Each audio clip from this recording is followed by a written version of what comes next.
Meanwhile, the Wayne Westland School District is closed today because of several threats that were posted on social media. During a town hall meeting yesterday at Wayne Memorial High School, the district and police are calling on the parents for help, saying that the threat is coming from someone's social media account, and they're asking parents to check with their children to make sure that it is not coming from their kids. Our Rod Maloney is covering this story for us live this noon, and with more on what parents can do to keep an eye on what their kids are posting and sharing online.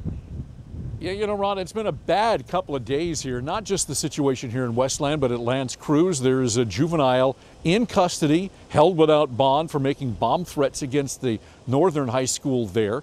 And there were 4 canines sent out in high schools all across the state over the last couple of days, trying to sweep through schools to make sure that they were safe from these social media threats. And yet there are some simple things that parents can do to help this situation. Chris Kovacs of Westland's the father of 5 children, 2 still in high school. So when it comes to social media, Chris and his wife set some simple but not always welcome rules. They couldn't get onto the social media until they got in their teens, and then we obviously have them befriend us, and so we can see their posts. Considering what's been going on in Michigan schools, and much of it originating on social media, the Michigan State Police say that kind of involvement is the only right answer.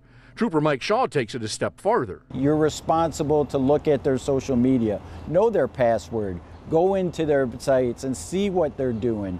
Make sure that everything is on the up and up with there. If you have suspicions about it, go in there and look. MSP and prosecutors are pretty serious about ending this spate of threats. They want teenagers to consider something as they vie for that day off from school. As a 17-year-old, you're an adult in Michigan, you get convicted of a false report of terrorism, that's 20 years. You're in prison till you're 37. To Chris Kovacs, it's easier to prevent something that drastic in advance. We make sure that they understand that, you know, there's rules of who you can friend, and, you know, things you can and can't post, the guidelines, you know.